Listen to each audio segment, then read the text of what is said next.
Good to have you all here. My name is Dharmendra Kanani. I'm Chief Operating Officer and Chief Spokesperson for Friends of Europe, and very pleased to be your moderator for what is a extremely pivotal, important, strategic and significant report about us and our future. And it's important that we have this conversation because this brilliant, I mean, you can see from all the kind of branding, this is a really significant step forward for humanity, some might say. It is, we are now 8 billion and counting. And this is framed as a discussion about women and girls. Why? Because they hold up half the world and the earth, but also fundamentally significant to our shared future.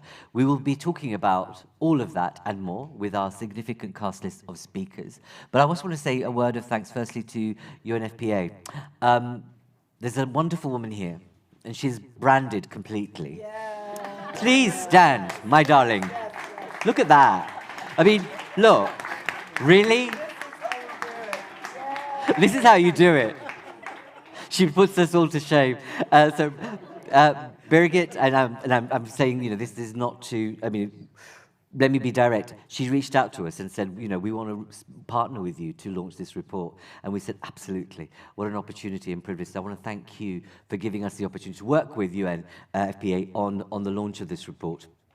We've got, as I said, the executive director of the agency, then we've got Commissioner Šuica also, and then we've got a panel of people from different perspectives, whether that's to do with you know, reproductive health, what happens to Roma women, a perspective from Mexico, and a health perspective, etc., so, and a private sector perspective. So we're trying to give you, I suppose, a 360 view of the issues, but more importantly, it's you. Thank you for turning up physically. We also have over 100 or so of you online, and welcome to all of you, if you can see me and hear me. Thank you for joining us. I don't know where you'll be. You're probably in any part of the world. So, you know, welcome to either morning, evening, or day, you know, whatever afternoon to this event. And we'll make sure that you're engaged also in the conversation. So my colleague will signal to me when you want to ask a question, so you are fully included, even though virtual. So, to the report. You'll get an opportunity to hear from the Executive Director in a moment as she presents the report. But just to say, you know, isn't it fascinating that at this point in our century, where it's only been relatively recently, and I say that deliberately, that women have got the vote.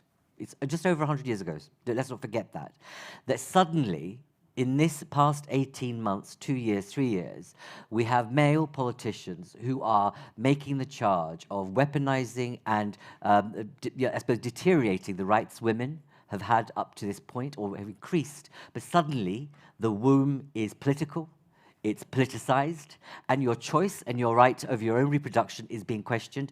It's been made into almost a religious fanaticism around it, and there's a kind of radicalization around it. And I just think, what are young women and yourselves, women in the audience, thinking about that, in the sense that actually, goodness, are we really having this conversation now?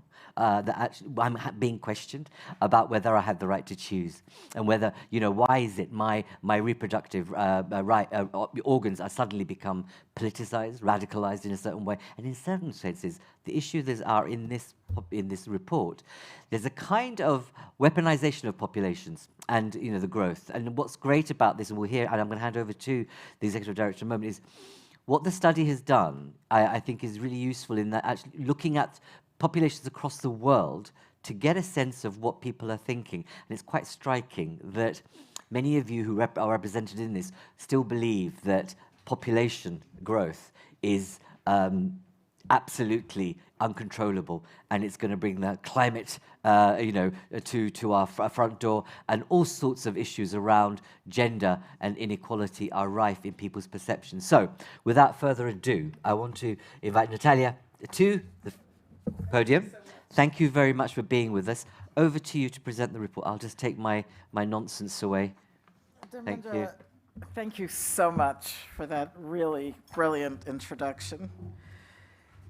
Your Excellency, Vice President Šuica, dear Dubravka, distinguished panel members, esteemed colleagues and friends, and a warm welcome to participants who are beaming in online, and really a special word of thanks to you, our hosts, the Friends of Europe.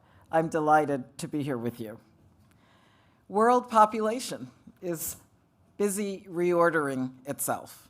Last November, the human family surpassed 8 billion people, the largest population ever. At the same time, the global average fertility now is the lowest in living memory. We're living in a period of extreme demographic diversity. 2/3 of people living in a place with below replacement fertility. Others live in countries experiencing vigorous population growth. Some countries have a median age around 50, and others around 15. The ranking of the world's most populous countries will change significantly over the next 25 years, and as we speak, many of you know, India's population is overtaking China's. Everyone wants to know what all of this means, and without a clear answer, there is a serious danger that human rights, and in particular, women's reproductive rights, are going to be undermined. That's already happening in some places, with calls for limits to family size, bans on contraception in public hospitals, women being urged to step away from careers to become mothers.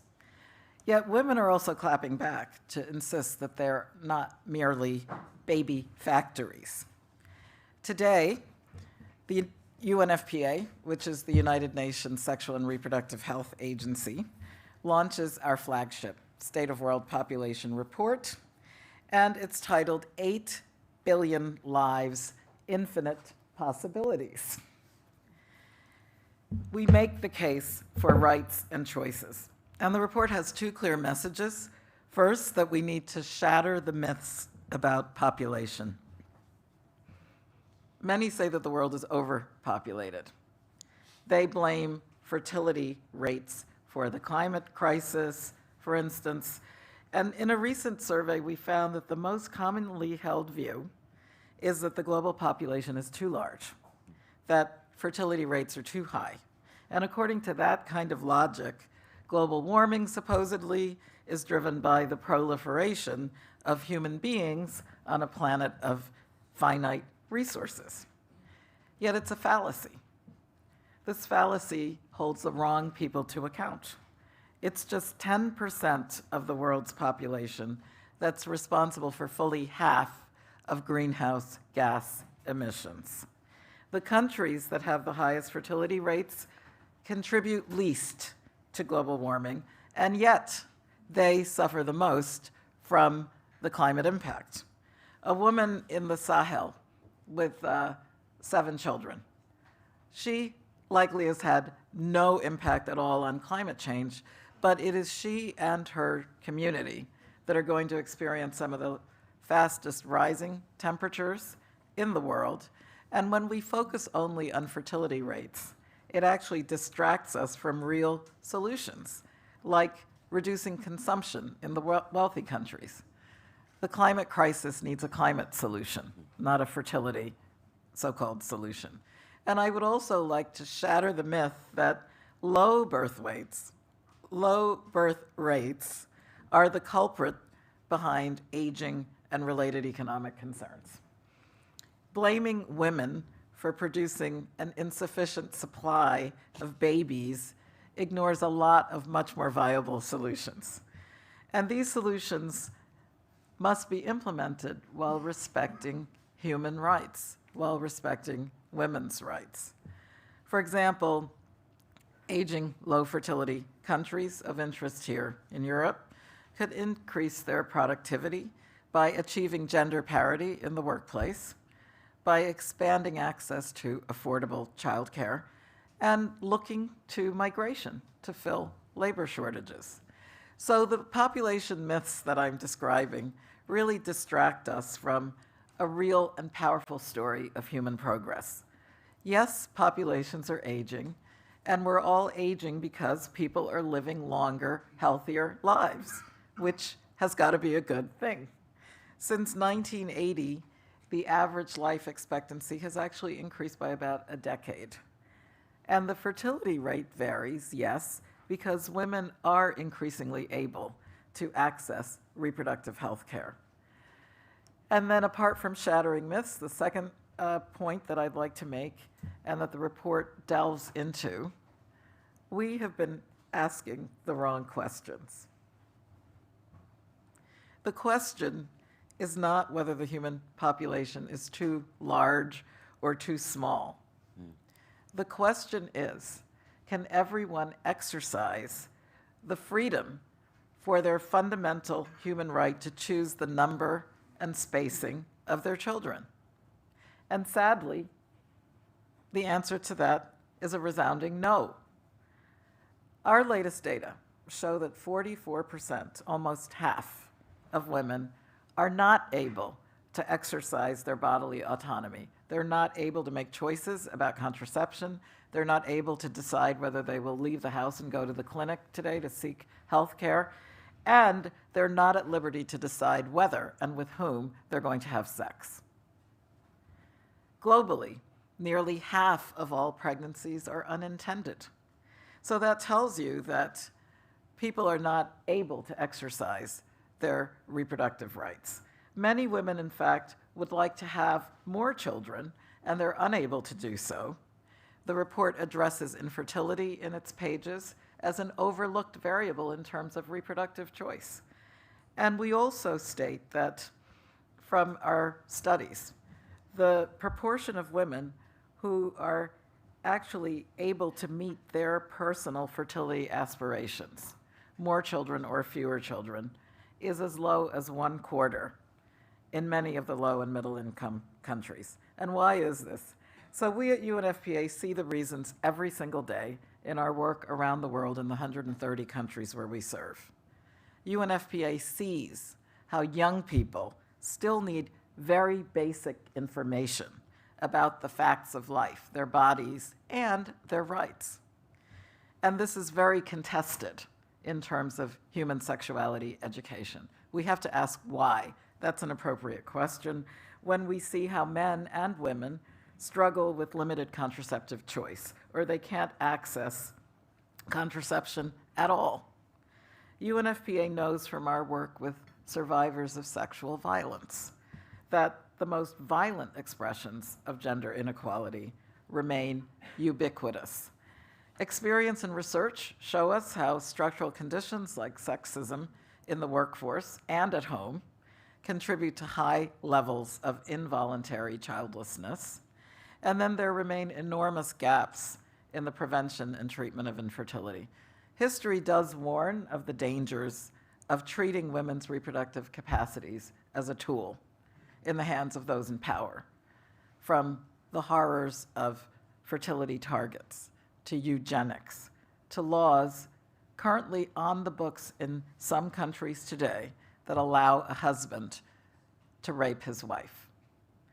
Over and over, we've seen how power over women's bodies, seized by patriarchal structures, whether that's son, father, in-law, or the state, abrogates women's ability to exercise their choice. And the global community must say no to such practices.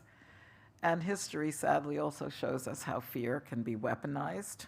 Fears about overpopulation, about underpopulation, have long been used and continue to be used to exclude and to harm people who may look different or live differently. So to close, the world is not going to solve its greatest challenges by treating the fertility rate as the problem. Inequality is the problem.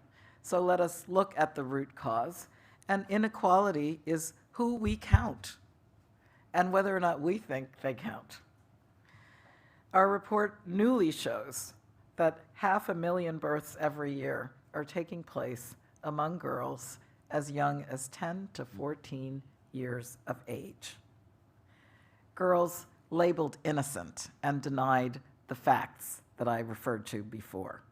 Girls so young that they definitely may not realize that they can even get pregnant. They're certainly too young to consent to sex, and they can sometimes be legally married off at that age. and coerced and abused.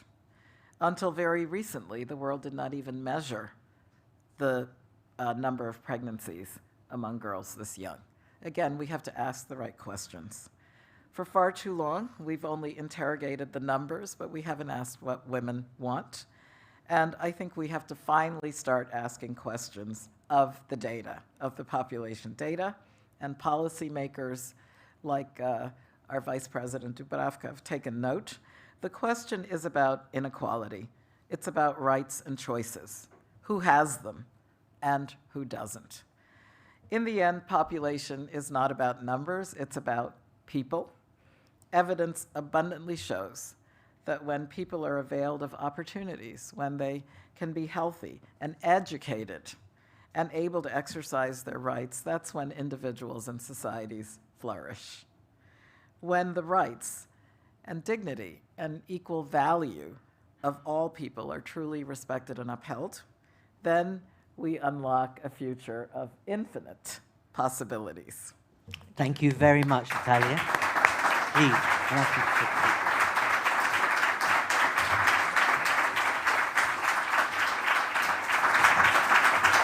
Well deserved, absolutely. Thank you for delivering such a powerful, powerful set of messages so delightfully and charmingly. No one in this room could be, thinking otherwise, that actually we really need to think differently about this conversation. And as we say, this should be 8 billion stories of hope, opportunity, and social progress, rather than people looking at it the other way around. So thank you very much for that. Now we're going to turn our attention to the Commission, a policymaker, a significant policymaker. We have Vice President, nonetheless, in our audience. So Dubravka, thank you very much for joining us. Please, over to here, to the podium. And really, for you, we'd like to hear from you about what are the implications of this for your portfolio. Uniquely, you introduced this portfolio, so we'll hear about that, but it'd be good to understand how this factors and features into your policy agenda into the short, but also the long term. Over to you. Thank you very much. Good morning to everybody. Dear Natalia, dear ladies and gentlemen, dear colleagues, I'm delighted to be invited here to this event this morning to share some ideas with you and to share what the European Commission is doing on demography. First of all, let me tell you that this is first ever portfolio on demography and democracy, which was assigned to me by my President Ursula von der Leyen. The reason for this is because we realized that demography becomes very important, although I have to admit that demography itself, in the very sense of the word demography, counting birth rates, counting mortality rates, is member states' competence. It's not European competence. But what we are doing, we are creating environment for people. You are right, Natalia, when you said it's not about numbers, it's about people, for families to thrive, be it young or old. At the beginning of my mandate, we started with first ever demographic report. And what now we, after Brexit, after COVID, in the middle of COVID, in the middle of this Ukrainian war, we did our second updated report. What we learned from it? First, we learned that Europeans live 10 years more on average in last 50 years, which is huge achievement, but at the same time, huge challenge for member states, for their healthcare systems, for their long-term care systems, for pension systems, as all of us know what's going on here in France. So then we realized that 1/3 of European households are single households, be it young people or older people. This is also something which should be taken into account when talking about loneliness, about different phenomena which are now at stake.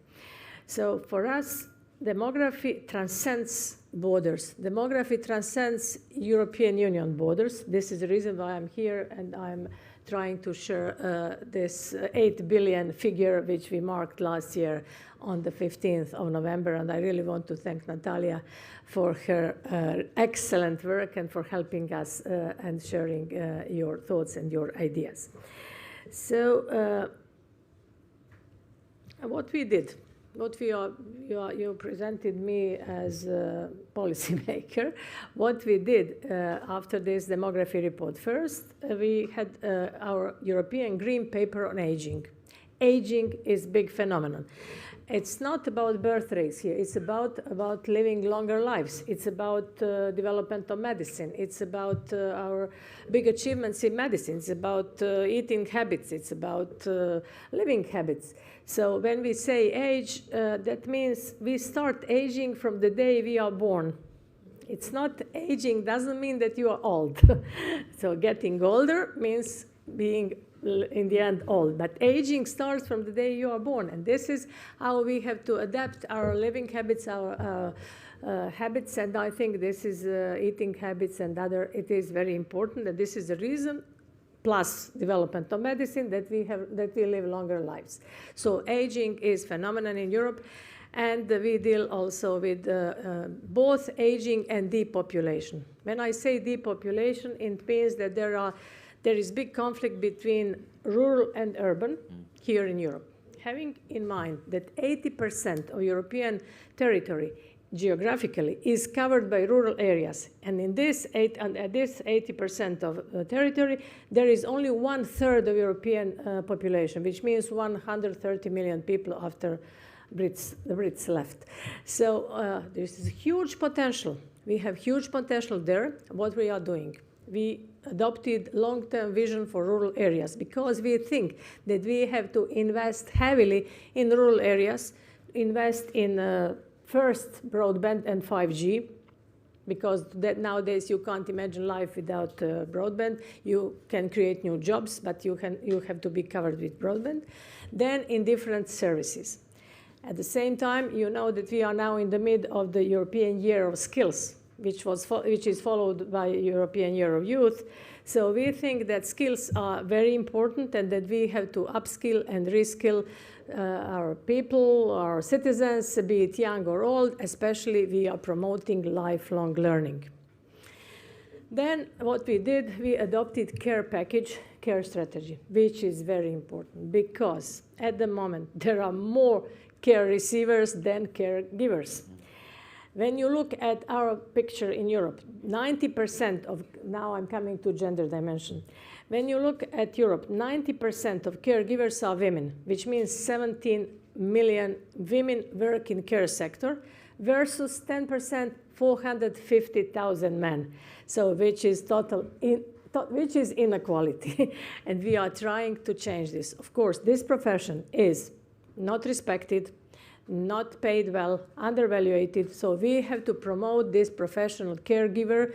Our education system should be changed and so on and so on. But again, education is member states' competence. So what we can do from European level, we can give recommendations, and this is what we are doing. When we talk about care, it's also about Barcelona targets. You know that there are different schools of thought whether kids should be enrolled in kindergarten from the crash here, from the first days or later on. What we did, we changed Barcelona targets that children from 0 to 3, 50% of children should be enrolled in kindergartens, and from 3 plus, 96% of children should be enrolled in kindergarten because we saw that it's better for their development, for their psychology, for different reasons.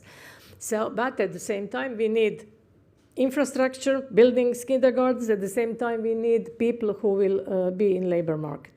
We have shortage in European labor market of 8 million women. Why? These women have their CVs, they have their careers, but they can't afford kindergarten or nursery home for their parents, either for kids or they have to take care about their parents or about their kids. So it's not affordable to them. So how can we, this is very important to say here because we Europeans allow 8 million women not to be in labor market because of this. So we have to invest heavily and we have to use our cohesion policy in the best possible way. One fact more, which says that in 2070, we will be only 4% Europeans. We will be only 4% of world population. Fine. At the same time, we want to be leaders in different sectors. So how can we achieve this? First, with the best possible use of our cohesion policy, which is at disposal, different funding, regional funding, different funds. So politicians at local, regional, and national level should use these funds in the best possible way. Second, we have to use artificial intelligence and robotics. This is I'm not saying that this will replace humans, but it can replace in different sectors. And the third one, which might be sensitive, is in only few member states. It's managing legal migrations. Without managing legal migrations, we wouldn't be able to be competitive in the world market, and we have to deal with this. And this is something which is not only my personal opinion, but our Commission's position, just to let you know what we are doing in this.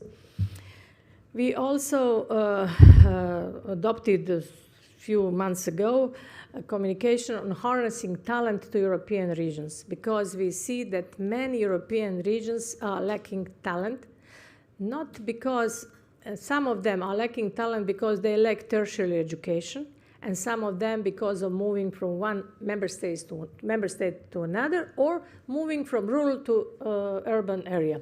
This is, for example, in Spain, Portugal, in Finland. You see people moving from villages to urban areas. And at the same time, you see Eastern European countries, people from Bulgaria, Croatia, Romania, moving to Ireland, Germany, Belgium. There are two perspectives within the Europe itself. So you were talking about birth rates, and it's not about numbers. We can accommodate all of us on this planet. But there are two perspectives. Somewhere you have high birth rates, somewhere you have low birth rates. Within Europe itself, the other day, I had a meeting with the Dutch minister in charge of housing. He told me, I'm in charge of demography. I told him, how are you in charge of demography? He said, you know what, in a few years, Netherlands will be 18 million people. We will have 2 million people more on the same surface as Estonia. Estonia has, at this moment, Estonia has 1.5 million. So Netherlands, 18 million, Estonia, 1.5 million. We won't be able to afford housing to these people. And I have to do something with this. So there are imbalances within Europe itself, let alone in the world.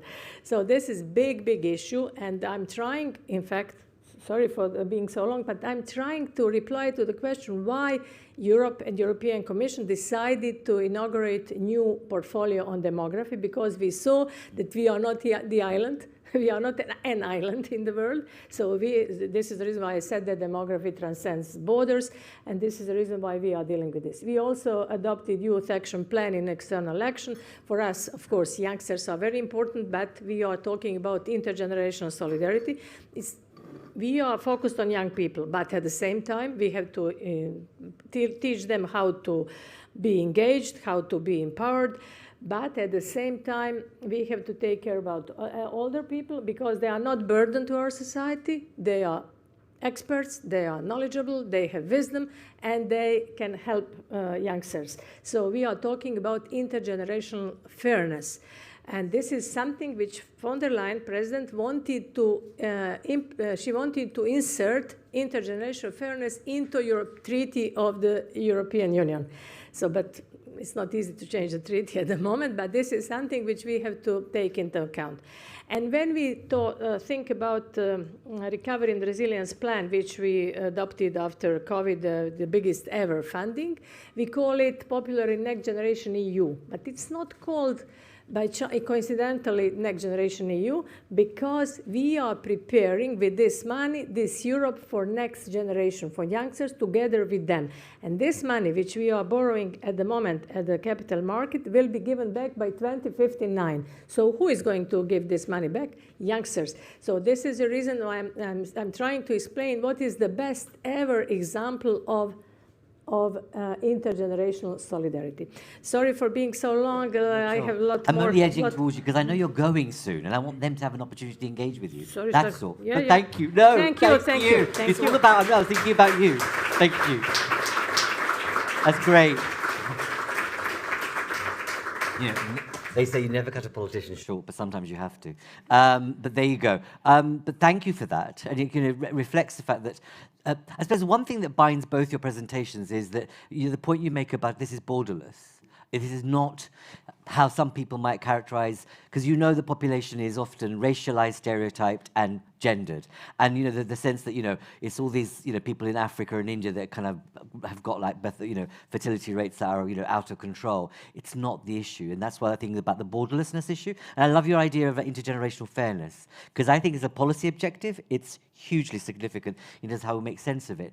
And I suppose one thing to remember, why it's not a North-South issue, over 45% of women in America face at least one barrier to reproductive health care. Imagine, in the most, one might say, liberal, progressive, socially progressive democracy and a world leader, 45% of women at the moment are facing at least one barrier to reproductive health care. And given the politics of abortion and reproductive rights, just imagine how that's going to feature between Texas and New York. And what you'll see is busing of women. You'll see busing of women going back almost 100 years. The experiences of what happened to Irish women who are coming in, by boat into the UK to get an abortion, etc. It's all those notions are, we should be guarding ourselves around and making sure we do not repeat the mistakes of past. Colleagues, your opportunity before Dubravka, particularly because the executive director is going to stay. Thank you very much. That's not to say that I'm being unfair towards you. I know you've got an important meeting that you have to go to. But any questions? Take the opportunity, sir. I'll take 3. I'll take you, but I want a woman as well, please. That's 2 men. I'd like a woman to be lovely. So, introduce yourself, but not a long speech, a question or a comment. Okay, thank you very, very much, both of you. My name is Tony Gilland, and I am here from MCC Brussels, a new think tank. My question is, 8 billion infinite possibilities, wonderful positivity. For that to happen, young people need to grow and learn from their elders, like you said just now. But neither of you have mentioned family once. Or did I mishear? Sorry, apologies. I'd just really like to hear from you about the significance of family. And family is bordered.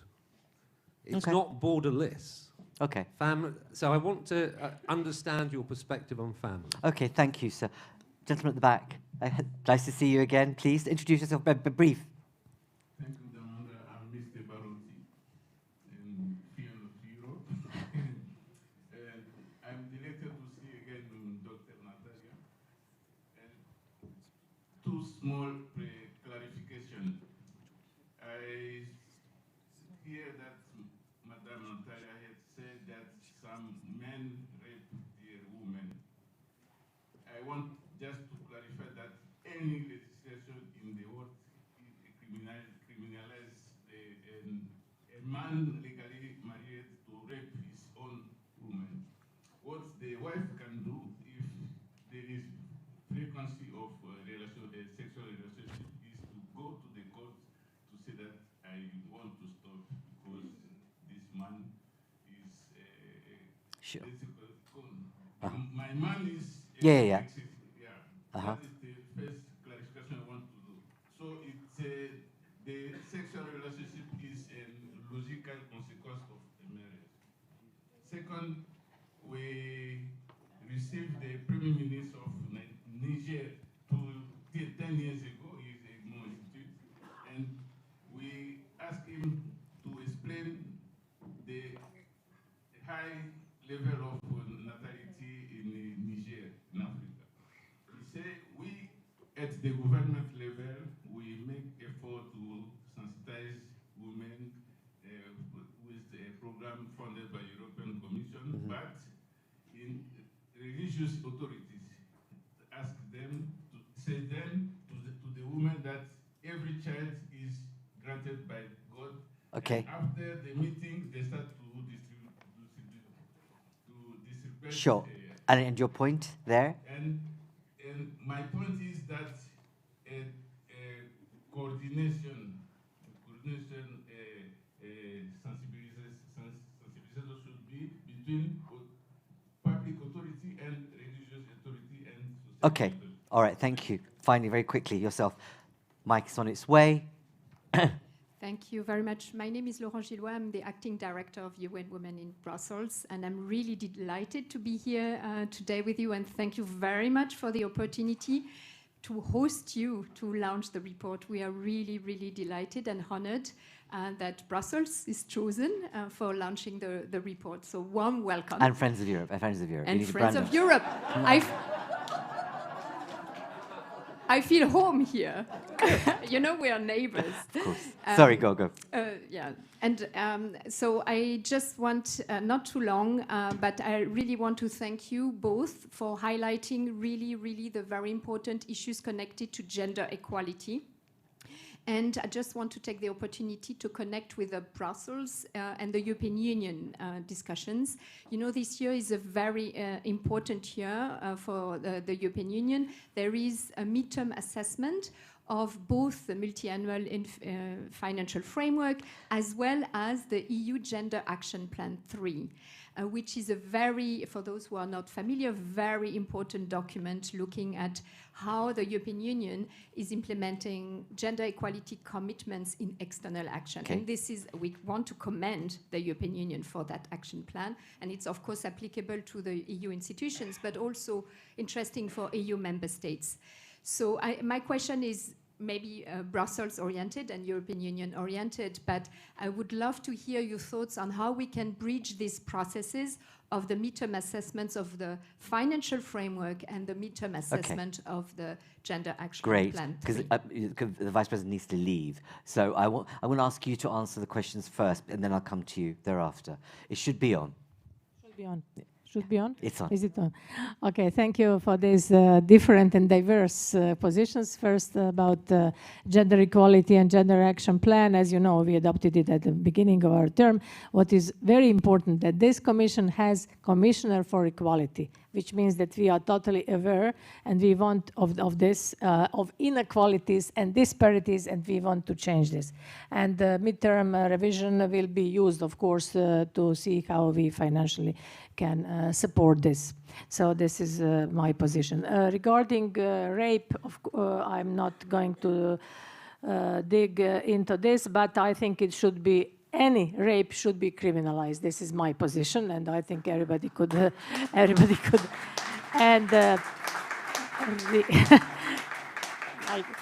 and regarding the question on families, yes, I mentioned families when I was saying for youngsters and families to thrive, which means cohesion policy should be used in the best possible way to make our young people and families, whatever the definition of family is, because we are open and definition of family is, again, member states' competence. So we are in favor of our families to live, to thrive, and to we want to create environment for them to choose whether they will have kids or not, because having children is personal choice, and we don't want to interfere into this.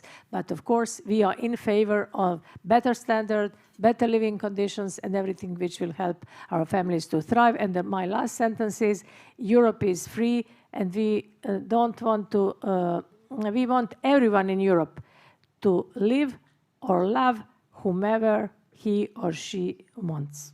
Dubravka, thank you very much. Thank you. As you're leaving, I just want to leave you with this one thought that at Friends of Europe, one of the things that we're doing is committed to a renewed social contract for Europe. And I think this discussion about the issue of population, but women and intergenerational fairness, no, you can walk out as is, don't worry. But I hope that as you walk out, listen to the notion and remember a renewed social contract for your new mandate in 2025. Thank you very much. Natalia, over to you. I think VP Dubravka covered most of it, but I love the question about the family. Family is so important to women and girls and to men. I think it also gives us the opportunity to look at renaming certain terminologies. Parental leave, for example, remember when it was maternity leave. Now that it's parental leave, men should be able to honorably take the time to do childcare because the skew is huge. Moreover, from a family standpoint, hugely influential. I mentioned in-laws, for example. There are many countries where what your grandmother thinks is really going to determine the fate of your future. In Niger, moving to the discussion about fertility, Niger happens to have the highest fertility in the world, about 7 children per woman on average, which means I may have 14, you may be struggling with being labeled a barren woman, and no one wants to deal with you or invite you to anything. So the perspective of tradition, religion, culture is very important. It relates back to the family question. In Niger, the approach that UNFPA takes is to have école des maris for husbands and men in general to sit in the circle with the midwife, who's going to tell you why your daughter died during childbirth, what you can do for better nutrition and child spacing, which is very appropriate for that community, is the approach because it has to be culturally sensitive. We also work with the chefs traditionnels, who have won the population award by member states because of their openness to the discussion about, again, keeping women alive. No woman should die while giving birth, and that country also has one of the highest maternal mortality rates. And then lastly, on the issue of marital rape, I'm sorry to tell you that there are countries where the fact of being married prevents women from having the recourse of justice, married or not. And remember, in many countries, the legal age of marriage is still well below 18. Every human being has their human rights. And I absolutely subscribe to the position that we have to change laws on the books so that the respect for women is woven into that. Thank you again, Dharmendra. Thank you.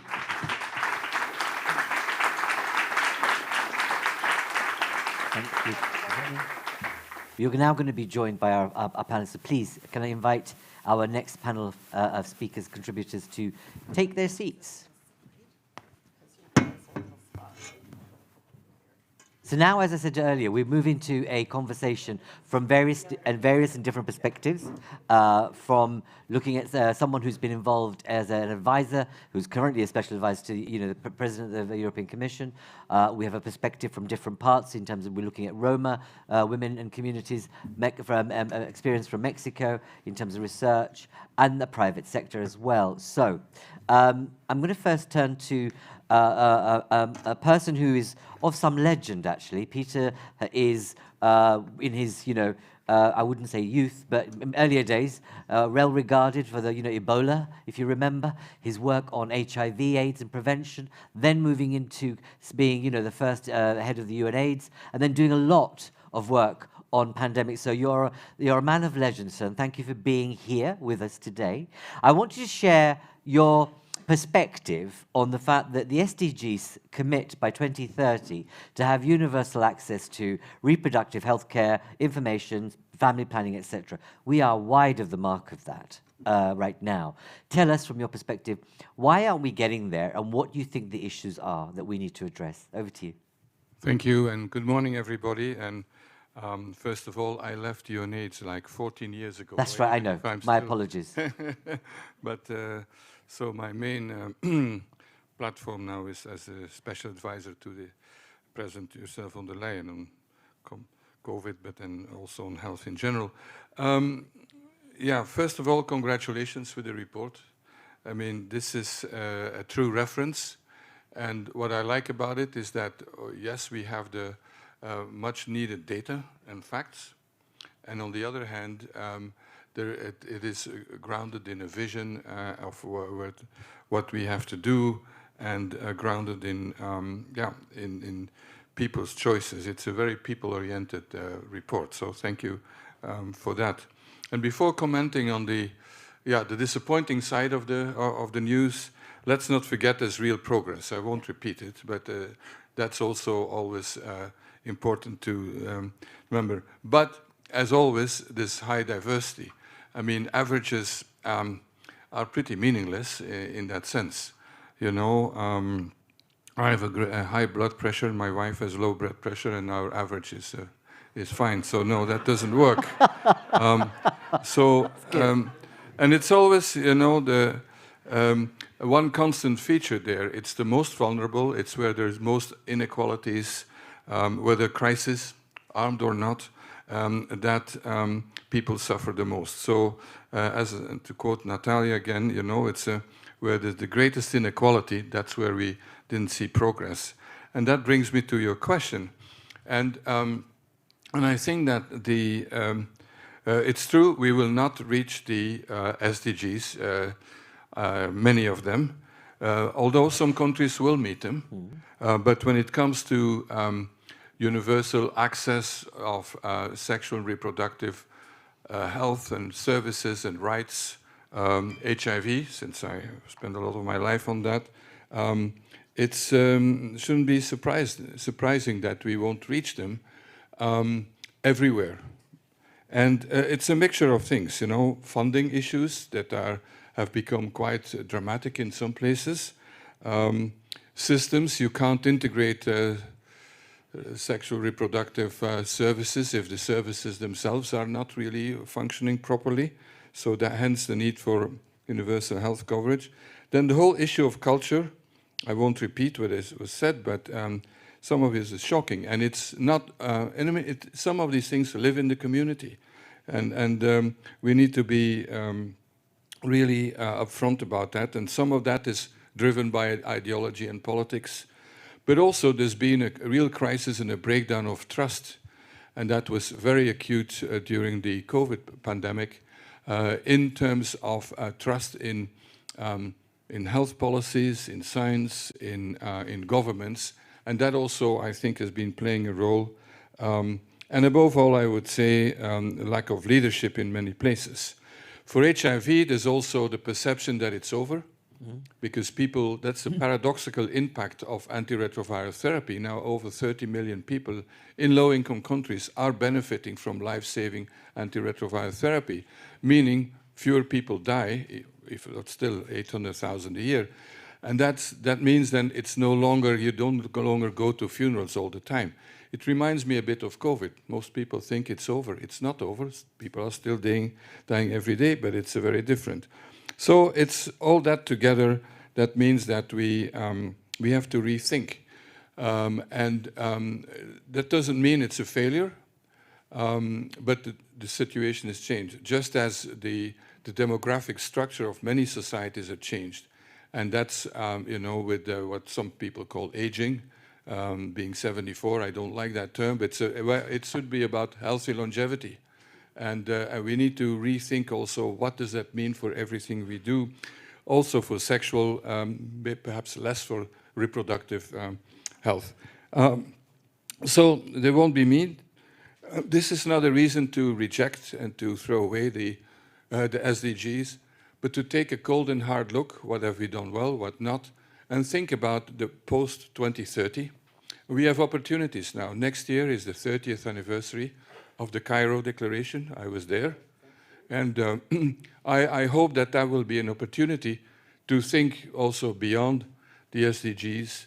And let's not forget that in the original, the Millennium Development Goals, there was nothing on sexual and reproductive rights. So we've had some progress, but today's climate may be tougher to negotiate than 30 years ago, paradoxically. That's why we need leadership. That's why we need UNFPA. That's why we need you, Natalia. Thank you. Thank you very much. Peter, if I may, if you, I know they know each other, that's why they're having a quick chat. Peter, can I just ask you before you give up the mic, what's the one thing you'd say to the Vice President? I mean, she's not here, but her staffer and other people are. They're thinking about their new policy portfolio for 25 onwards. You know, you've got elections next year and a new mandate.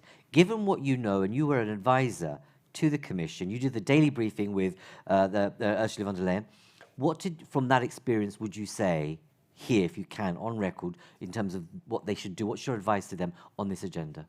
Well, I think that the Commissioner already made it very clear. The basis, the foundations are there. The issue is that, rightly so, I mean, this is a prerogative of member states. So what the Commission and at the EU level can be done is, you know, giving the advice, the foundations, seeing which instruments are there.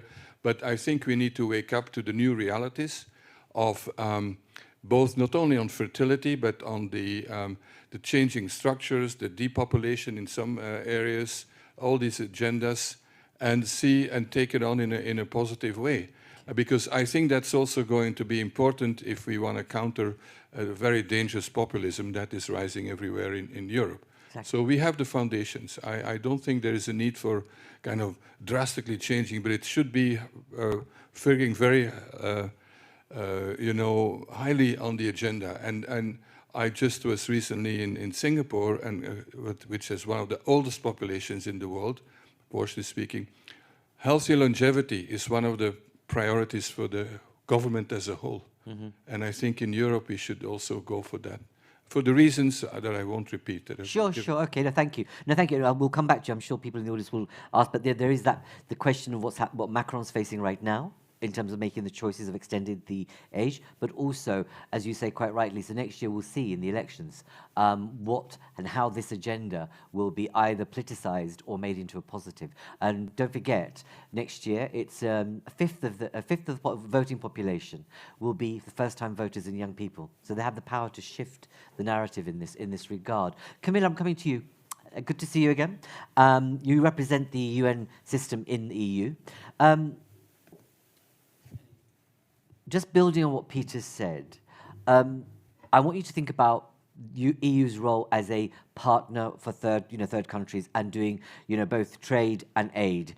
Should we be thinking about a different approach in this agenda to trade and aid to ensure, is it possible to have a trade relations conversation which also talks about reproductive healthcare and the provision of that?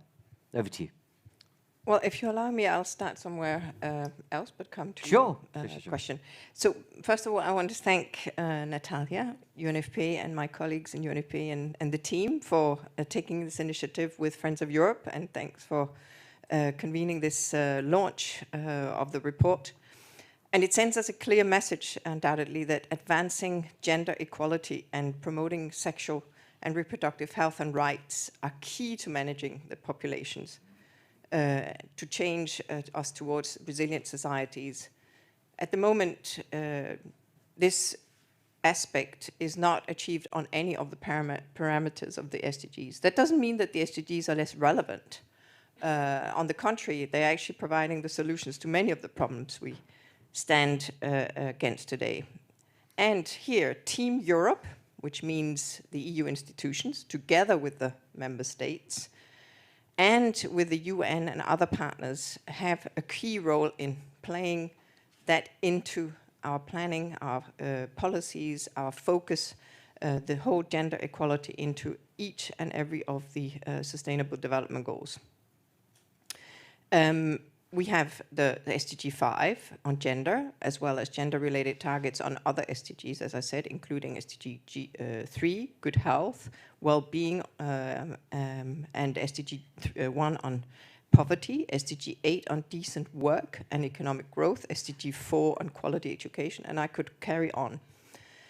And the latest progress report on Sustainable Development Goals, we call the gender snapshot, also clearly shows that the world is not on track to achieve it anywhere by 2030, and that there is evidence, or we know very well, that the pandemic and the general backlash against women's sexual and reproductive health and rights are further diminishing the outlook for gender equality. So we are in a precarious place today, which means that those of us who can need to act, and we need to act very decisively.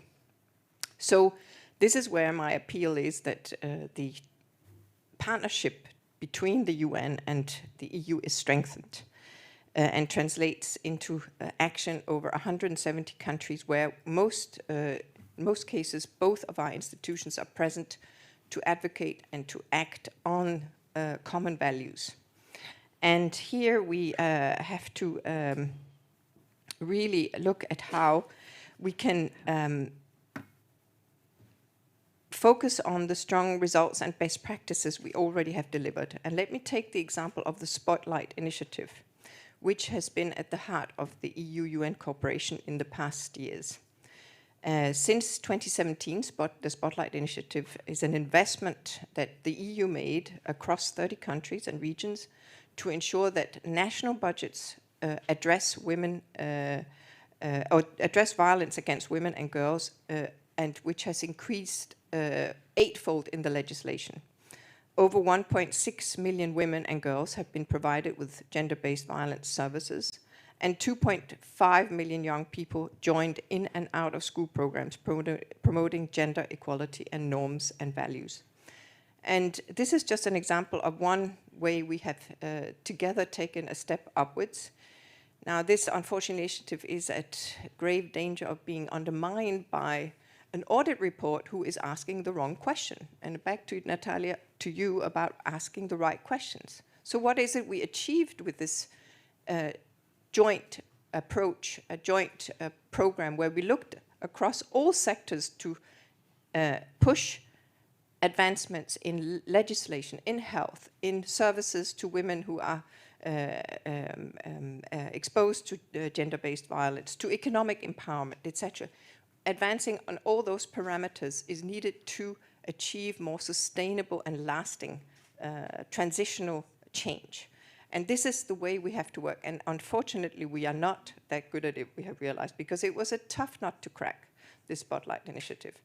But we did make some radical advancements, and we have to protect and learn from this experience. So the Team Europe approach, and this is where I'm coming back to you, giving the cross-sectoral, multi-sectoral approach, has to be better understood and better invested in. And here, again, I appeal to our EU colleagues here today and EU actors that to ensure that the UN is brought in with the knowledge and experience and the lessons learned that we actually have over years accumulated and tested, and that the planning and designing and shaping is not done in isolation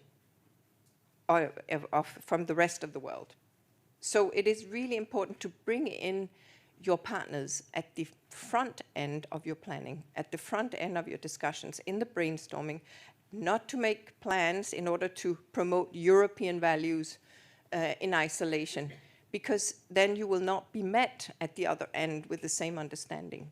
Talk about global values, use the global values, use the SDGs as the motor to take that conversation and to try and cross some of these difficult barriers that have been identified in the report, both on culture, as Peter Piot also highlighted, on polarization and political extremism. So, and this goes also on the more, you could say, technical and harder items as women's economic empowerment and activity in trade. You can only overcome these issues if gender equality is raised across the board. So this is the main message I want to give today, to ensure that we make most of our collective knowledge and really truly engage in a partnership, not only with each other, because we reinforce each other's objectives and fundamental values and the whole, you could say, future we want, to talk or to use the language of the Secretary General, but it's also to reach out to the partners that we need to help and to meet them at a place where they will listen and engage. So we have to reach out. Thank you very much. Camilla, thank you very much for that. And we'll come back to you. I'm sure people in the audience will have questions. But I wanted to kind of, before I'm going to take a perspective from the Roma community in a moment, because, you know, in keeping with our commitment to be multidisciplinary and multisectoral in everything we do in our conversations, and a promise to look at things in the round, we're going to bring in a perspective of, you know, what happens to Roma women in the Roma community. Giving you the opportunity for 5 minutes or so, less than 5 minutes, if anyone's got a question or an issue they're, you know, burning to raise before we move into a different you know, wave of conversation from the private sector, Roma, and also the experience from Mexico. So anyone who wants to? Lovely. I have 3. You'll all have to be brief, and 3 women. Excellent. Thank you very much. Please do introduce yourself. Thank you. Isabelle Durand, from UNCTAD, Deputy Just to make the link with what Camilla just said about the link between the fertility level and the income level, and income or access to resource for women. So I think really that the economic development and emancipation of women is one of the key issues to really help or support a real fertility choice. So I think that we have probably to do more in order to really link trade, economic issues for women, trade in women, for instance, and question of fertility and capacity for the woman to exert their reproductive rights. So it's really something that we are not crossing so often. The question of economic development, economic trade approach for women and gender issues. We start in the UN to speak about that, but I think that it's one issue which is absolutely key, and I hope that you share my vision or my issue, because I really think that for a lot of countries, even in Europe, it's the same. For poor people, poor women, solo families, so single mothers, it's something which is absolutely key in order to really be able to be emancipated and free in new choice. Isabel, thank you for making that point, because that's, as you know, and I'm going to get you to write about that, because, you know, it would be interesting to know, and I mean that, why can't a trade commissioner talk about women's economic empowerment, not just about, you know, healthcare, primary healthcare, even if they do, it's mostly going to be about trade and supply chain, but we need to have a conversation about trade and changing the narrative around trade to be about inclusion, improvement of economic empowerment of women, but also healthcare. It should be the whole thing. But we'll look at, there was a hand up here that there you go. Thank you for that as well. Hello, thank you. It's Verity from HelpAge International. Hi. Thank you for the event, the report, and the interventions so far, in particular for highlighting the myths around population change, and Peter for your comments on longevity. Natalia highlighted earlier the kind of victimisation and villainisation of women in this context, and it's also happening about older people. There's a real alarmism around population change, longevity, and the economic impact of that, which is really holding us back from addressing some of the fundamental gaps in the protection of older people's rights in this context, and that's particularly an issue for older women, and many of these gaps became very apparent during the pandemic. So I'd really love to hear your perspectives on how we address these gaps in the context of all of the myths that this report highlights, and also what leadership you think the EU can show, not just in its role internally. We heard a lot about that earlier from the Commissioner, and there's a lot of great work that's happening, but in its role in the wider world and in those regions where these changes are happening most rapidly. Thank you very much. We had a question from a lady at the back. I can't remember. Yes. Excellent. I need all of you to be brief now, because my people are looking at me saying, you need to move on, but I want to get engagement from you. So I'm going to take two more. Thank you so much. My name is Anna, the Director of ENDOGEN European Network. I'm so delighted to be here, and congratulations on the report. I wanted to ask, with 200 million women worldwide living with the consequences of female genital mutilation, 68 million at risk, 600,000 of these women are living in Europe. My question is really, where we know we're criminalizing and laws are not enough, and we need to scale up prevention as well as access to services, how do we address this gap, and what actions do you suggest that we take to move a little bit closer to the goal of the SDGs to eradicating female genital? Can I just ask you, you're the director of that agency, right? Use your mic as your billboard to say, what would you like to see happen? What should the Commission do? Well, you're the director of the of course, of course, we are advocating for more access to support services, a lot more awareness raising, a lot more education. In particular, in Europe, most medical professionals do not know how to deal with FGM. But in general, we also need to scale up our efforts in behavioral and preventative programs that work, but these take time. Yeah. And these take decades, and a lot of programming is done for short-term and short-term gains. Indeed. And this does not work when it comes to FGM. We also need more this is a cross-border issue. It doesn't only affect certain countries, so we need more cross-border solutions, and programming therefore needs to be rethought. on how to do this, but it would also be great to see what... Sure, but you'll know yourself. I mean, from my experience, there's an intergenerational feature here of women themselves who consent to it, you know, in villages, and it's seen as a shame if you don't have your child, go through the process. And so we need to be sophisticated about this to a certain extent, I feel. But I think it goes back to the question, the issue that Isabel raised. How do we introduce this in international aid and trade type of approaches and get rid of this kind of false division between aid and trade? Perhaps we need to think differently about inclusion and equality as well. The gentleman right there, you at the back, you've been really patient, and then I'll bring you in. But I need you to be extremely brief.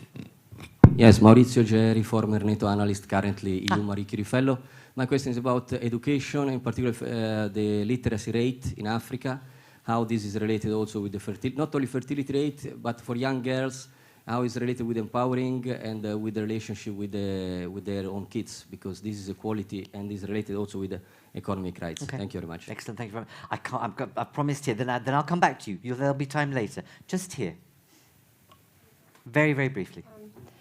Любовь Pronina, Bloomberg News. Thank you very much for the report. I have a question for Natalia, but if other panelists want to weigh in as well, thank you.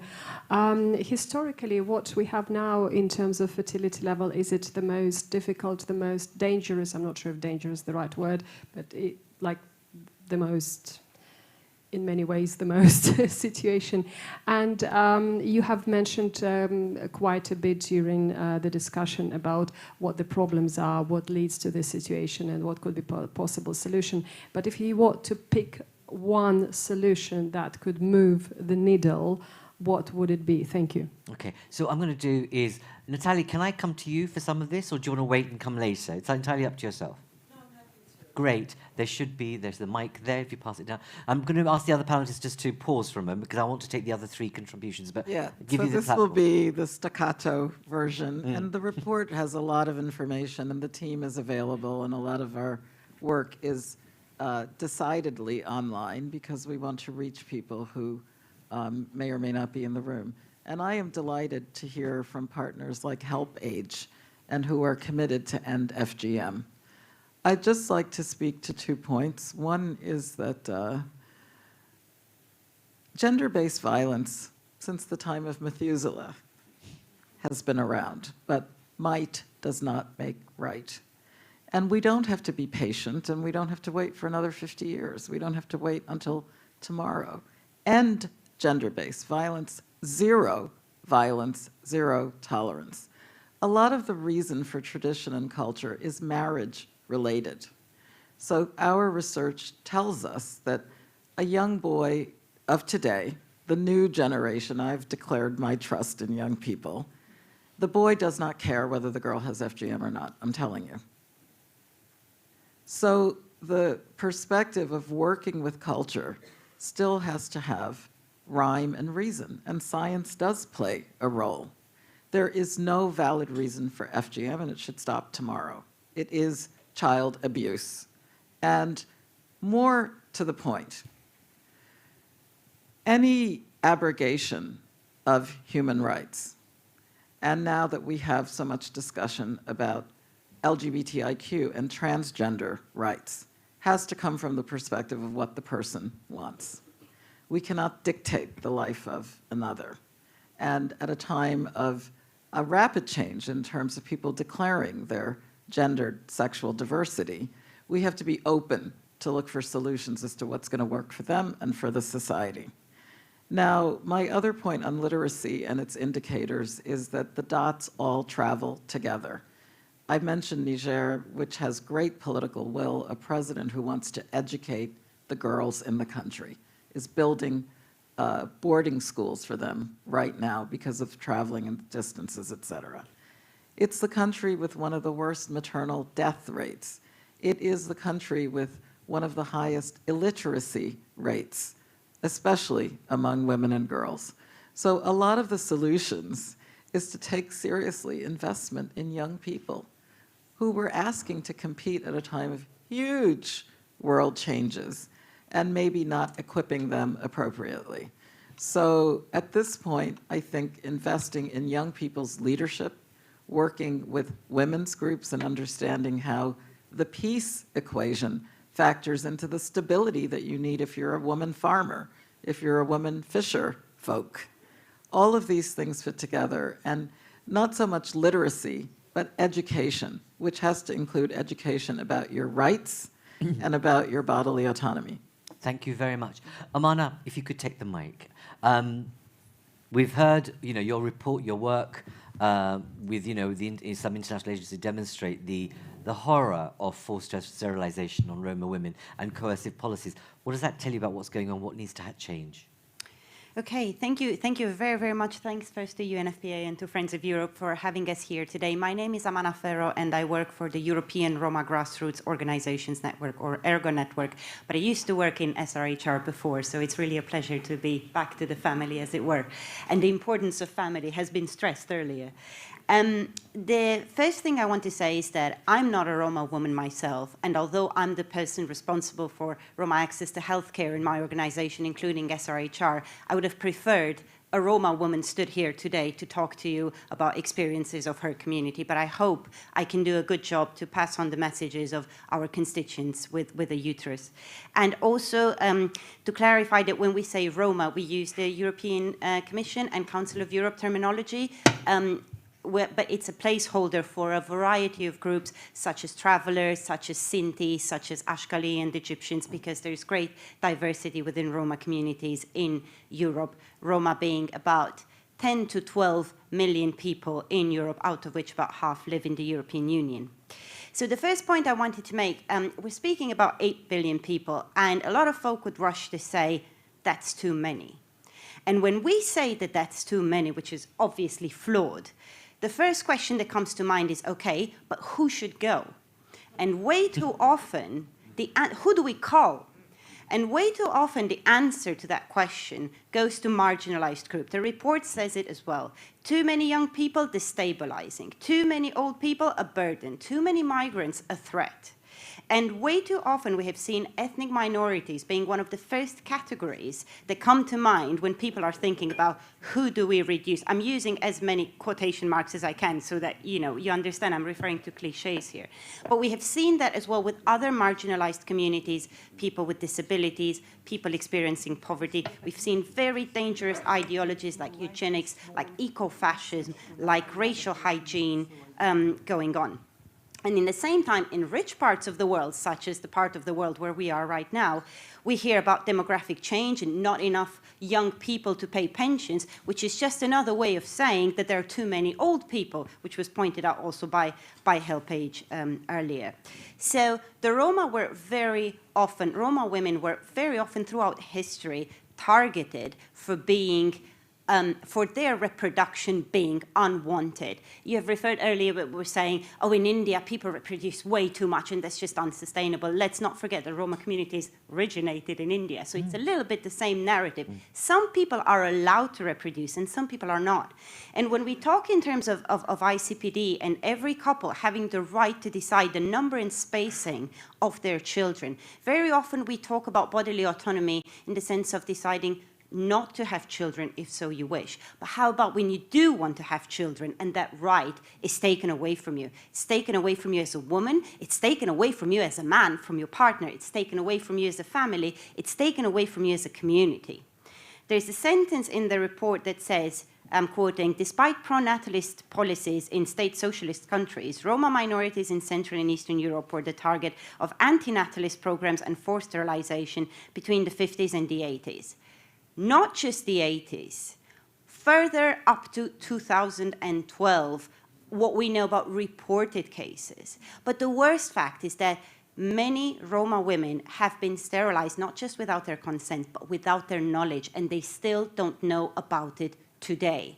And finding this out is another intrusion and invasion into their bodily space and their physical integrity that no one wants. So it's impossible to have clear numbers. But however, for example, in the Czech Republic, in a survey run by my own organization, but by our national members in the Czech Republic, 30% of respondents said that they knew somebody who had undergone forced sterilization in Czechoslovakia at the time.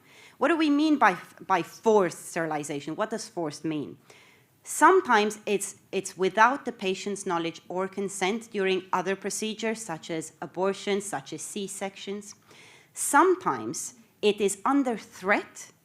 Women have been threatened to have their income support withdrawn, to have their access to benefits or other services curtailed. And also, they were fed wrong information and misled that sterilization is only temporary, that they will die in the next childbirth unless they do it, that it would be harmful for them to undergo another pregnancy. All sorts of misinformation designed to curb women's reproductive choices and reproductive freedom. It's not just sterilization. I was asked to speak about sterilization, but it's also what we call aggressive contraception. For example, Roma women in Spain who report that patches, injections, implants were administered to them without their knowledge to curb their reproductive rights. And this was obtained through manipulation, again, through threats that their social security would be withheld. And this has also impacted other racialized groups, because what I say about the Roma can very well be interpreted as a placeholder for many other racialized community and racialized women. For example, Muslim women or Latin American women in Spain. There are reports that the same has happened to them. In Slovakia, doctors refused to remove an IUD from a woman who so desired. And this is not one case. There's so many cases. In addition, if Roma women do get pregnant, in many countries, there is discrimination of Roma women in maternity wards. They are being segregated. They are being denied painkillers, with reports of women being told, if you did not want to endure pain, you shouldn't have opened your legs. With absolutely abusive treatment, including slurs, including Roma women being told off for being dirty, for having too many children. How dare you even be here? There are cases, their wards not being cleaned, them being not allowed into the general cafeteria of the hospitals. There's a case in Bulgaria, there are cases in Bulgaria where when a Roma woman who lives in a neighborhood that is known to house Roma people, when she finds out she's pregnant, she starts looking for a different address so that she wouldn't end up in a segregated ward. In the same time, almost by design, there is so little information on family planning, so little access to contraception or sex education in Roma communities. So there is no outreach to the communities, and when Roma women reach out themselves, they are being discriminated. Obviously, this has fostered tremendous distrust, which is a historical distrust in healthcare providers and in the healthcare system on behalf of Roma communities. How could it not? And that is actually the real drama, because nobody comes to meet these women, but they're also being discouraged from seeking the healthcare they need. This leads to sexual and reproductive health and rights being and continuing to be taboo in communities. There are no culturally appropriate and culturally sensitive ways of approaching Roma women in communities to talk about these issues, to talk about in Romani language, to talk to women who perhaps do not know how to read and write. And this leads to low awareness and use of contraceptions, to teen pregnancies that are often unwanted, unsafe abortion, feelings of shame and inadequacy, poor body image, a whole score of undesired effects. I'm wrapping up, 30 seconds. 2 points that I want to make. There is a European strategy on Roma equality, inclusion, and participation, which clearly calls on member states to enact measures to promote and facilitate equal access for Roma women to quality medical checkups, screening, prenatal and postnatal care, counseling and family planning, and sexual and reproductive health care, as well as to ensure recognition and reparation for past injustices in the area of healthcare, including forced, coercive, and otherwise involuntary sterilization of Roma women. That's my last point. And my last point is, just because Commissioner Šuica mentioned earlier the European care package, and I want to say that very often the care sector in Europe doesn't just have the face of a woman, but the face of a racialized woman. There are many migrant and minority women who are not good enough, who have their own children, but who are good enough to raise white women's children. And that's the thought I want to leave well with. Said, Thank Amana. you. Thank you so much.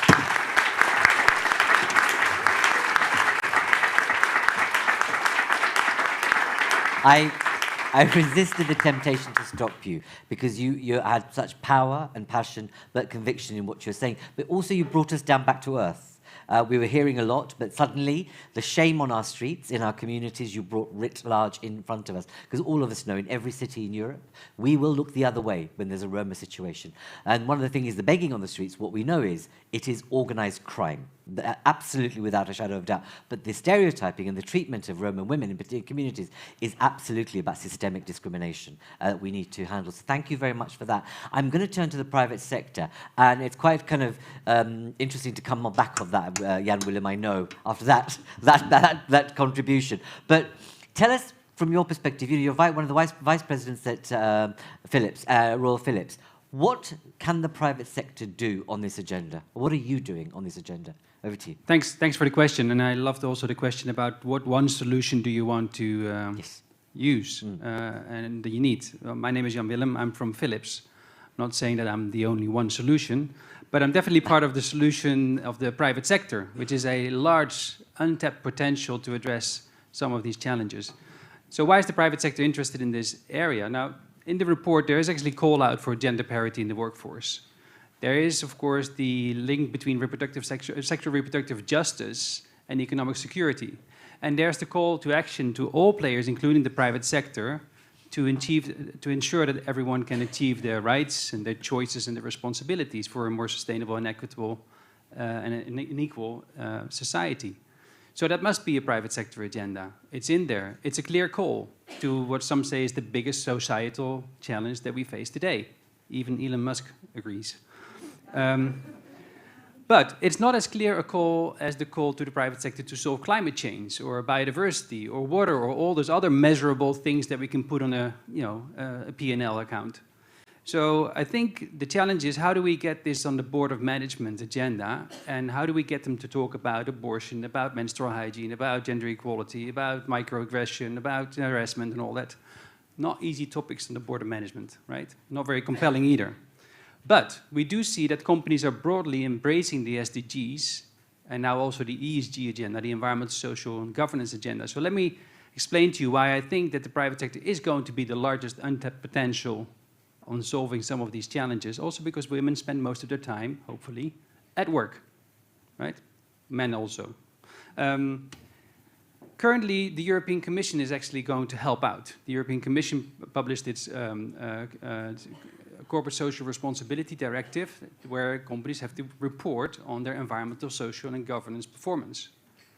And at the moment, there are about 50,000 European companies looking at their ESG performance. And as of the 1st of January 2025, the day after tomorrow, they will have to start reporting on their environmental performance, their social performance, and their governance performance.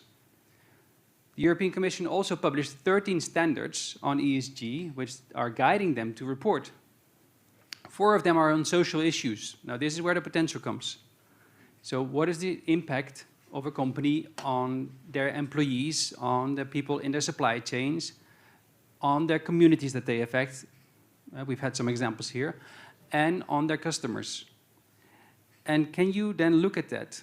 If 50,000 companies are looking at their social impact on people throughout their society, could we inspire them to take a gender lens, a woman's lens, a sexual reproductive health and rights lens, a population lens? Because currently, there is no lens on the social pillar. The social pillar is the weakest pillar in environmental, social, and governance. We all know what to do on environment. We all know what to do with governments. But 50,000 companies are out there, so what am I going to do on social issues? Let's provide them that lens. Let's use this report to say, this is how you can do that. Now, let me give you some examples on how we could do that. At the moment, and actually we created a coalition of private sectors guided by the UNFPA on reproductive justice in business to see how can we actually use standards, boring stuff, standards, and this focus on social issues to advance some of these things. What every company will have to do is they'll have to measure the impact they have on people and how it affects their strategies. So what is the impact we have on women is an example that is being given in the standards. Can you tell the example, the impact you have on women in your own employees, in your supply chain, in the communities, in your customers, and how does that influence your strategy? Also, can you tell which one are the human rights that are relevant for those employees and those people in your supply chains and the communities and your customers? Now, give me some examples of human rights that companies could consider. There are many human rights that we could consider. There's so many of them. But if we take the gender lens, that women's lens, then you could say, okay, well, equality, that's a good human right. Human right to marriage, human right to children, human right to menstrual hygiene, human right to abortion, human right to fair treatment. Maybe those are all very useful human rights to take into consideration when you're assessing your impact, and let's feed them that. Then what will happen is that companies will have to report in their policies, but also in their performance, in the programming on what is my gender equality in the management, in my organization. What is the equal pay gap that I have? How am I performing training by gender, split up by gender? How am I involving by gender women and men in career development? So every company, 50,000 companies in Europe in 2 years' time have to go and consider how they impact gender equality, women's rights, sexual reproductive health and rights. And they have no idea, let me tell you that. No idea. So can we tweet that, Arno, please? 50,000 companies don't have a clue. But we've also got the vice president of a big company saying, no, I think it's great that you're saying what you're saying. Honestly, it's great. I would love to be proven wrong. Yeah? I think most of us would love to be proven wrong. That's, I'm sorry, you're totally wrong. Yeah, they will get it. So 50,000 companies are searching for that inspiration. Now, I think that we have the tools, those 4 standards, to actually support, inspire, guide, and hold to account the companies that are going to work on social issues by using this gender lens. The European Commission has just offered that on the plate. I think it's for us to take up, and in the next 2 years, make sure that some of the biggest injustices that we see in the society end up at the Board of Management agenda because of a standard. And I think that's going to change the way in which we're going to see this injustice being handled and the reproductive justice being corrected. Thanks. Jan-Willem, thank you so much for standing up there and standing out there as a man, but also vice president of a big company, and saying the things you do. It's important. It's really important. We need to see more of that being mirrored. There you go. I'm going to I've managed the time hideously badly, unfortunately, so I'm going to go off by 5 minutes, but I know the executive director has to leave the panel as she has a really important thing to do in about 5 minutes. No, thank you. Just thank you very much for being with us. And we'll see you over lunch or later on anyway, so take care.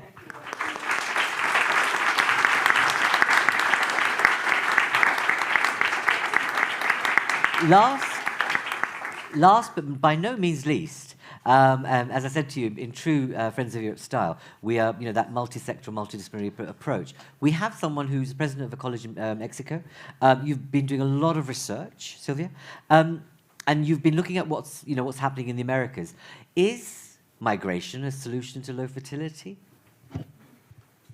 Thank you very much. I'm very glad to be here and having this space to set a discussion around migration. I also participated as research advisor in the report, so that was also a great opportunity just to get to know about what's the discussion going around the world. And also, I'm covering a topic that gets a lot of attention, usually not for good reasons or good attention. So within this idea of 8 billion lives and infinite possibilities, what's the role of migration? What role is migration playing in this story? Well, first, migration is one of the demographic processes, along with fertility and with mortality. And migration is a constant along the history of humankind. Whenever you think about the historic processes or historic stages, migration is there. So in the report, or within this idea of discussing about what demographic processes mean, international migration usually is related to threats, as has already been mentioned, or to a very negative rhetoric. And see that the issue is international migration, not internal migration. And it can be related, for example, in contexts of low fertility in sending countries. It adds to this idea of the loss of population and the fear of the loss of population. But probably most of the attention is drawn to immigration and to receiving countries in the global north, where especially in low fertility contexts. So to this question of the too few, too many, the report adds the question of too many migrants. And the report also gives us this update that says it's only 3.6% of the population who are international migrants. So it's a very low proportion if you think about it. And the other thing that I think that sort of moves the discussion is when you think about international migration in a world that is no longer growing rapidly, that is growing at a less of 1% rate since 2020, and in a world where 2/3 of the people live in countries with a fertility rate below replacement. So it's not this idea that probably we had in some contexts in the 80s or 90s of demographic pressure and how international migration was related to it. So the report does set the message that migration is part of the solution. And in building a more positive narrative around migration, so it can be seen as a driver of human development. It may decrease global inequality when you look at it at an international level. Migration may be a skill boost. It may address mismatches in the job market. It may be a solution in the context of shrinking working age populations. It may ease the pressures in pension systems. It may contribute in the short term to the decrease in fertility. But if you see, I'm saying it may. No? So what does it take to harness the opportunities of international migration? And another way, how do we anticipate the challenges that are related to international migration? And in these remarks, I only have a little time, so I will just mention some of them. Of course, that one of the main issues has to do with the management of the flows, and the challenge to manage the flows with a human rights and people-centered approach, following the whole approach within the report. And also moving towards initiatives that target the inclusion of migrants into the labor market and in the society at large. No? So you have the management of the flows that usually draws most of the attention, but also the issue of how to include migrants in the labor market and in the society at large. And third, we need to talk about forced displacement, and how most of these movements are related not to a voluntary decision, but to emergency situations. And within these contexts, again, talking about sexual and reproductive health, the access to information, to contraceptives, and to health services become urgent in order to, for female migrants related to forced displacement, to exercise their fundamental and sexual and reproductive rights. And of course that we need to avoid in all way reproductive health as a tool of exclusion, related also to what was mentioned about Roma. So just like a few final thoughts in the same sense as the director of UNFPA mentioned in order to shatter the myths around population. First, when we talk about migration, we need empirically based and a humanitarian rhetoric around international migration to counterbalance anti-immigrant sentiments and conspiracy theory. There's a lot of information going around migration that is not empirically based. We need to look, when we talk about migration, we also need to look at population, not numbers. IOM has said a very straightforward message regarding the safe, orderly, and regular management of migration. And again, one of the main messages of the report is how to focus on the goal of realizing the potential of all population, and I think that migrants are included in this final phrase. So that will be my Silvia, thank you so much. Very thoughtful and very, very effective. Thank you very much.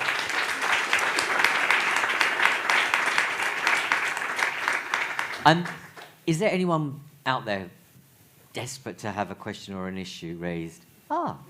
Okay, as long as you don't mind, between all of these people, you and I, is lunch, okay? So just be mindful of that when you're making your comment. I'll start with you first and then yourself. Please introduce yourself. Thank you, and very quick, I'm sorry about that. I'm from the European Public Health Alliance, Rosa Castro, and we work a lot with vulnerable groups, So I was really appreciative of all the comments here and on the panel. My question is, how are you involving the different groups? I mean, we heard from the Roma, but how are you involving them in the research, in the action?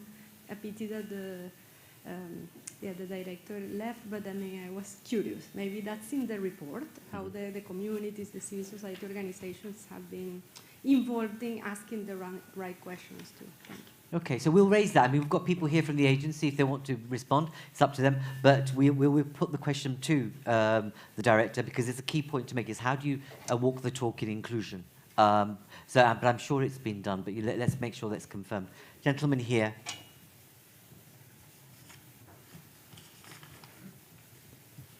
Thank you. I'm Patrick Worms. I'm with World Agroforestry, an agricultural research organization headquartered in Kenya. I want to bring up the issue of assets and tenure. We know from our own research that broadly, if you want to have land that is better managed, on average, you need to have women having rights over these assets, rights over the land, rights over the water, rights over the trees. We also know from the report that women who have assets are women who manage their affairs better, who have more rights, and who are better able to control their own fertility. And so my question to the panel is, and it's a pity the executive director is not here any longer, is why is that issue not yet come up in the whole hour that we've been debating about it? I'm particularly active in the Sahel, and again, it's a pity the director is not here any longer to discuss that in more detail, but I realize I'm between you and lunch, so that's it from me. No, but thank you for... No, you make a really important point. We'll take it up with her. We will post these questions to her because you're right. I mean, we're doing a piece of work in the Balkans on women's economic empowerment where we've got women who are from various sectors talking with leaders from the Balkans, and that issue comes up time and time again, that actually women's ownership rights are either denied or taken over by men, but actually if you were to get women to have the power and the opportunity, boy, things can be turned around. And if you want to take that, because I know that none of you feel, Camilla, great. Thank you.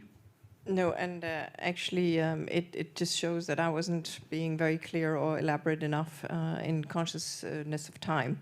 But you're absolutely right. I mean, and this is certainly one thing that the UN has a high focus on, including the organization that I come from, UNDP, where we do look at how the economic empowerment of women does benefit families more broadly and benefit businesses and empower them, exactly as you say, to be in control of their lives in many other ways. So this is a high focus of our attention in the UN, and unfortunately it is going backwards at the moment, as we can see. Let me take an example like Afghanistan, where the politics of the situation there is now also making it more difficult for us to empower these women simply because partners and our partners, both in the European Union and elsewhere, are afraid of supporting the Taliban through the support to these women. But as you can imagine, you're doing the exact opposite. If you stop aid to the small and medium-sized businesses, then in most cases are run by women in Afghanistan. So our appeal to our partners, including the EU and EU member states, is we must continue to support these women in order to stand up for their rights. It's a rights issue. It's not an issue about supporting the Taliban politically. On the contrary, they cannot defend themselves if this possibility is taken away from them.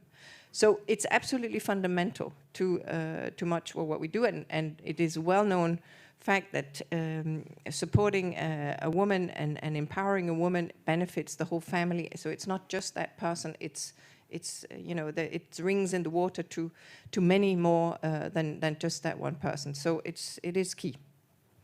Thank you very much. Okay, that's it. You'll be pleased to know. But don't rush away. We have food for you. There is lots of plentiful food. But thank you for staying and being and turning up, because actually people think it's the speaker that's important, but actually that's part of the equation. Not having you in the room makes would actually make this a failure. So thank you for turning up. Thank you for being here. Keep an eye on our website for our next set of discussions. As you can, this is a taste of what we do all the time. Thanks to our panel. Thank you all very much.